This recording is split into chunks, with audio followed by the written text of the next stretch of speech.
The fluorescent lights above my cubicle buzzed like a swarm of hornets as I walked the long carpeted corridor toward conference room B. Susan, the HR coordinator, held the door for me with an apologetic half-smile that told me everything before a single syllable was spoken. Inside, my boss, our boss, waited with a manila folder so fat it looked swollen. The company logo, Chapman and Doyle Logistics, sat on the cover like a judge's seal. I sat. The chair's vinyl was cold through my shirt. "Ethan," Michael Chapman said, folding his hands as though in prayer, "your output is, frankly, astronomical. The board believes it would be more cost-effective to redistribute your tasks across 3 separate hires. Today will be your last day." A single sentence, delivered with clinical calm, detonated my 5-year tenure. I am Ethan Brooks, Senior Optimization Engineer, the guy who automated freight routing so thoroughly that trucks started arriving early. My script spotted bottlenecked highways before Google Maps updated its traffic layers. People called me the quiet hurricane, invisible until I rewrote your job description overnight. That invisible force, apparently, just blew itself out of a job. The silence that followed was loud enough to make my ears ring. I looked at the little brass clock on the credenza, 10:08 a.m., and realized I was, for the first time since college, unemployed before lunch. Susan slid a glossy pamphlet across the table titled Fresh Starts. The irony wasn't lost on anyone, a brochure about beginnings delivered moments after an end. I tried to negotiate, not for severance but for explanation. "Are you letting me go because I did my job too well?" I asked. Michael inhaled slowly, as though politeness were oxygen in short supply. "Efficiency has externalities," he said. "When one person's performance dwarfs the norm, it creates instability." I pictured it etched on a tombstone.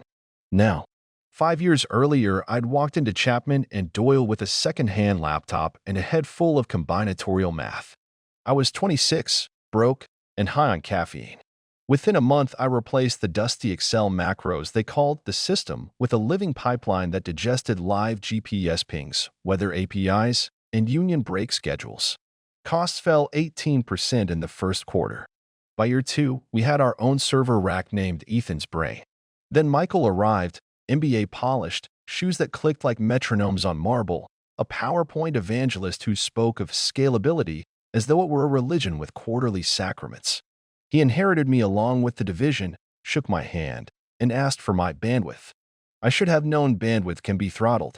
First came mandatory status meetings at 7:30 a.m. where I explained features that already worked. Then the hiring spree, analysts whose only credential was a LinkedIn post about synergy. They spent mornings duplicating dashboards I'd built nights before. I joked to Andrea from accounting that I'd automated myself out of companionship. She laughed too loudly, the way people laugh when terror tastes like coffee. When the new compliance officer demanded I print out my own code for archival, I spent a Saturday feeding 12,000 lines to a malfunctioning copier that jammed every 20 pages. As toner blackened my fingertips, I wondered if anyone remembered that a printer is just a very slow, very expensive monitor. That winter I noticed Michael pausing by my desk, I sliding over my monitors as though reading price tags. He never spoke during those pauses. He just assessed, like a landlord calculating what fixtures could be replaced with cheaper plastic. My rise was meteoric but not solitary. Janet, an old-school dispatcher with a gravel laugh, taught me the cadence of trucker jargon so my notifications spoke the right vernacular. Together, we shaved an average of 47 minutes off each delivery south of the Mason-Dixon line, an optimization the finance chief tried to credit to fuel hedging until Janet set him straight with a tirade that became cafeteria legend. Recognition came in waves. An internal Innovator of the Quarter plaque, a feature in the corporate newsletter, an invitation to present at the Global Supply Symposium in Seattle. I remember stepping onto that stage, lights blinding, thinking the future was a runway and I had lift. The applause that night echoed in my head for months, a sound I'd later chase in dreams like a distant train whistle. But applause breeds expectation, and expectation, when unmet, curdles into suspicion. The empire I'd built ran silently, but silence is dangerous in a company that worships noise. By spring, 2 of our legacy clients, small manufacturers in Ohio I'd personally coaxed into the 21st century, were reassigned to the Strategic Growth Pod, a trio of fresh graduates armed with colorful slide decks. Within weeks, those clients were gone, lured away by competitors who, ironically, still relied on my open-source routing library. Andrea accepted a severance package. Marcus from DevOps started arriving late and leaving early, each day a little more transparent, like a photograph fading under sunlight.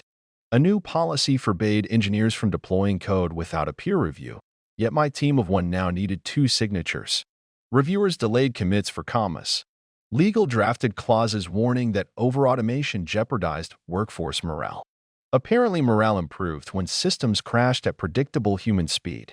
I tried slowing down.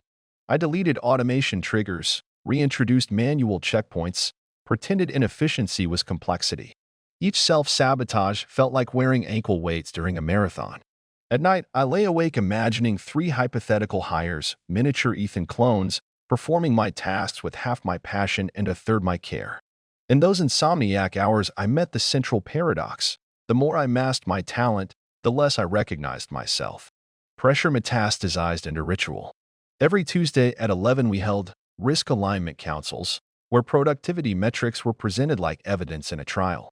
My line, a bright gold streak towering over gray bars, was circled in red ink. The facilitator asked whether such outliers distorted departmental averages. Someone suggested capping my recorded throughput at 120%. They called it normalization. I called it amputation. During one session, a junior analyst asked me how it felt to be a legend. I answered that legends are usually dead. The room laughed. Michael did not. Outside company walls, the world kept accelerating: self-driving convoys, predictive customs clearance, autonomous cranes humming across ports. I subscribed to every journal, devoured white papers on overnight trains, scribbled ideas and margins. Yet each proposal I filed returned with the same post-it: scope exceeds current priorities.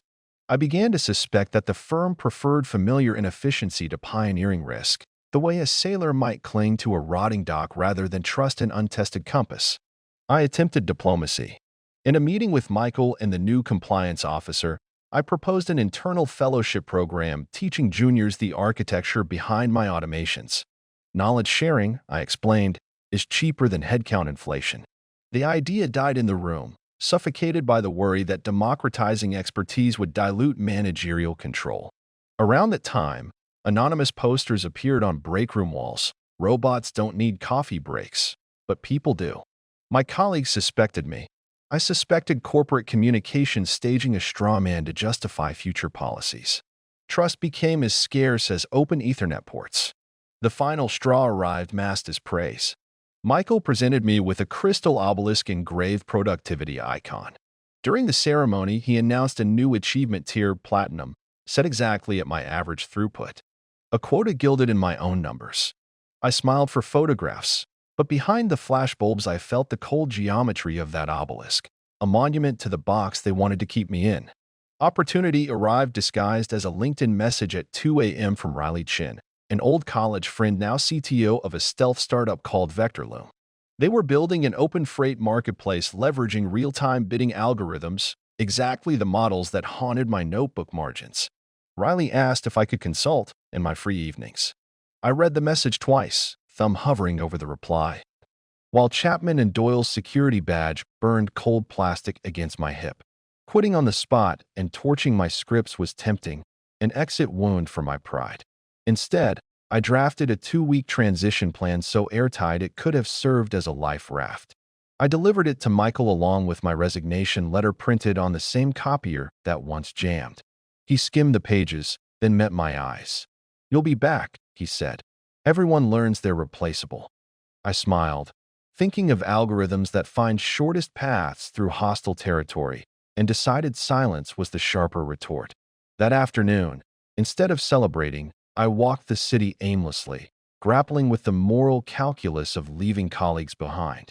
The thought of Marcus rebooting servers alone at midnight weighed on me. Yet another calculation whispered that staying would only validate a system determined to subtract people until nothing new could be added. I typed a final email to the team. Innovation can't breathe in cages. When the cage opens, fly, even if the sky looks stormy. I hit send, powered down my workstation, and felt the building exhale me like stale air. That night, I joined Vectorloom's Slack and uploaded my first prototype, a constraint satisfaction solver that balanced carbon footprint against delivery speed. Messages of green check marks cascaded. Someone unleashed a gif of fireworks. For the first time in months, my pulse synced with progress rather than paranoia. I drew up a personal manifesto that night. Bullet points scrawled on diner napkins between sips of burnt coffee. Build transparent systems. Never orphan data. Measure humanity alongside throughput. It wasn't revenge I sought, but realignment. The way a mechanic realigns a chassis so the vehicle stops drifting into danger. The next morning, as I packed my framed photos and a well-worn copy of Gödel, Escher, Bach, I noticed a sticky note left on my monitor by Andrea before she left. Remember, rockets take off against gravity.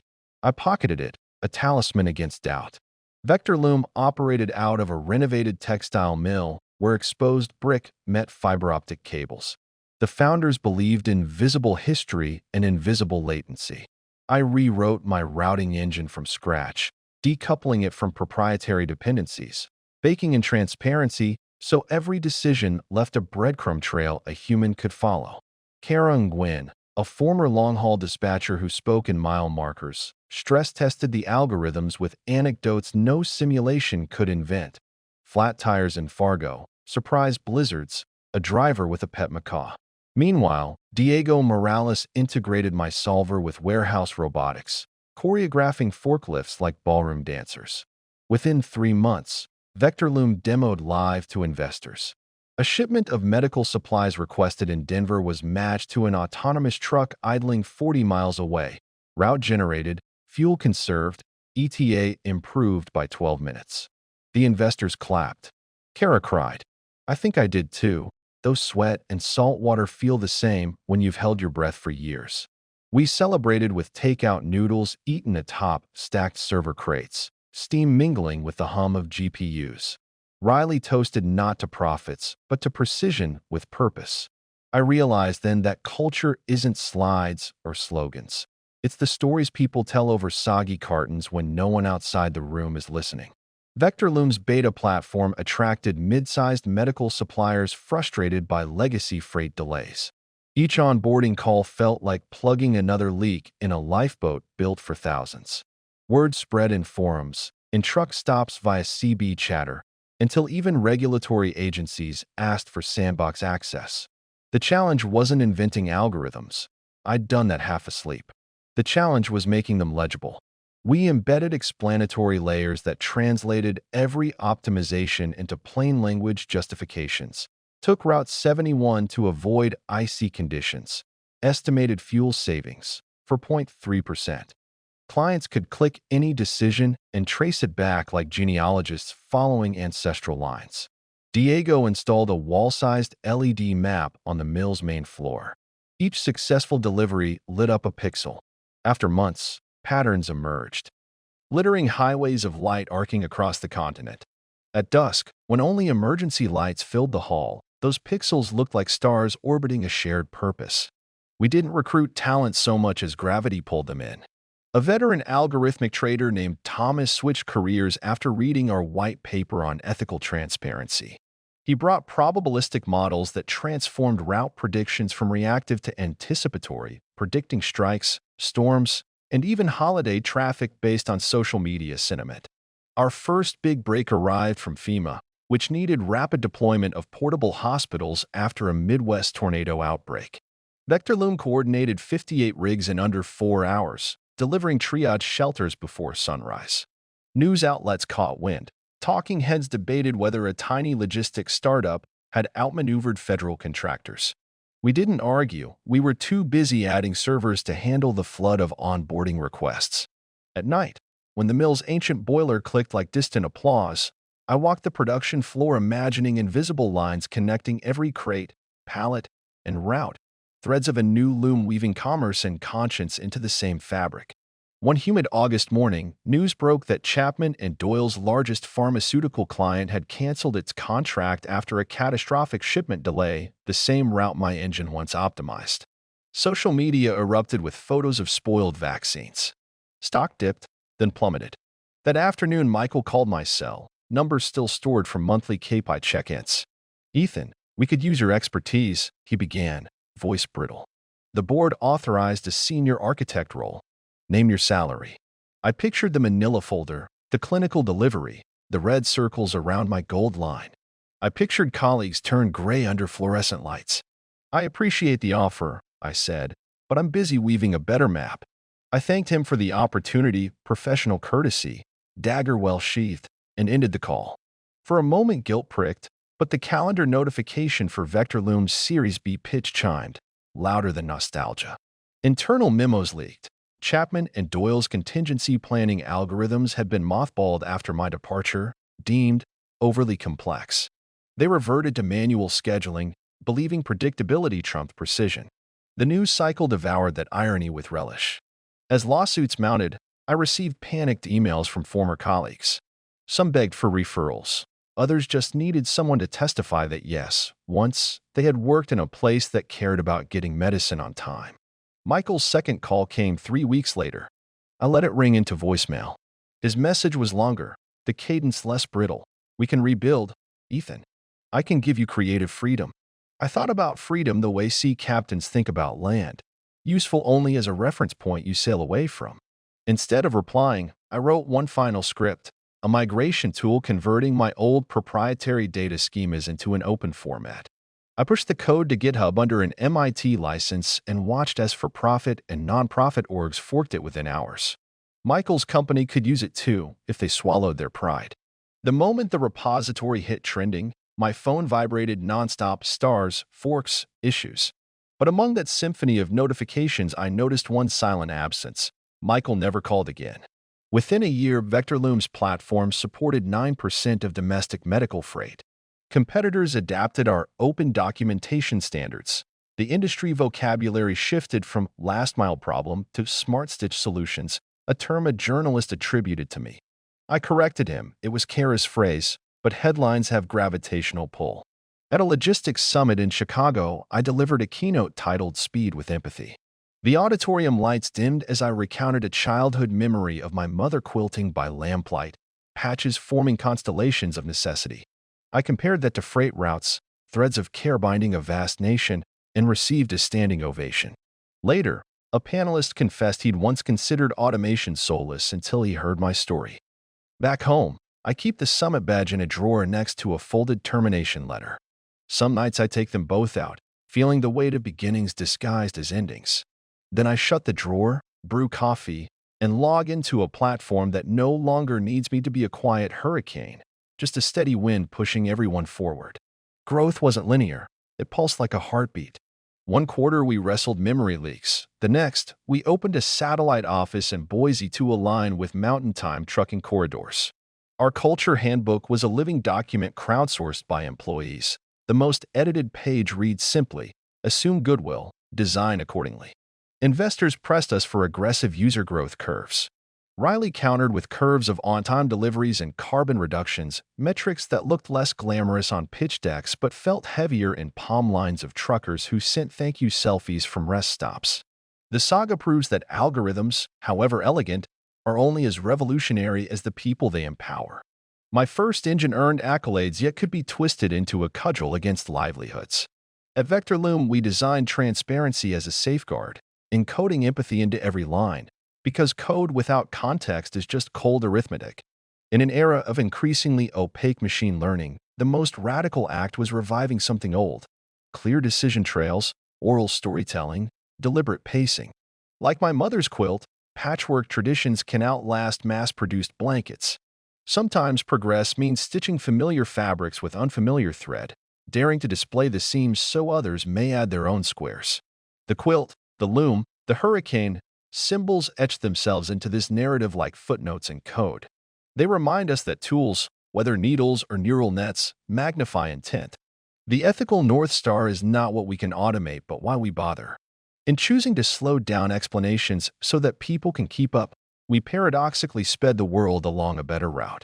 Some revolutions arrive with thunder, others with the whisper of code commits at 2 a.m., a screen aglow in the dark. Sometimes, I whisper into the cool quiet of the server room. The bravest thing you can do is let go of the cage you built for yourself. I lean back against a rack of humming machines, the soft pulse of LEDs reflecting in my tired eyes. This journey taught me that efficiency without empathy is like a river without water, full of empty promise and destined to run dry. I leave you these words: innovate with kindness, automate with care, and never let the fear of being replaceable stop you from making something irreplaceable. I close my laptop gently, as though tucking a child into bed, and stand beneath the low brick arch where daylight filters in.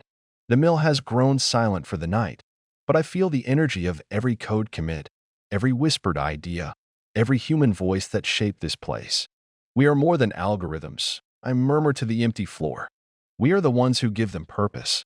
Then I step into the corridor, heart lighter than it's been in years, carrying nothing but the knowledge that the real optimization was always within us. True progress is not measured by lines of code or spikes on a performance chart, but by the lives we touch and the trust we build along the way. Automation can transform industries, but it's human connection that sustains them. When brilliance becomes a threat to convention, remember that transparency and collaboration are the most radical acts of all.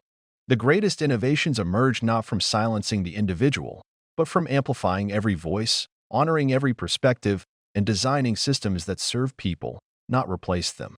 In a world racing toward efficiency, never underestimate the power of empathy. It is the compass that steers technology toward its highest purpose.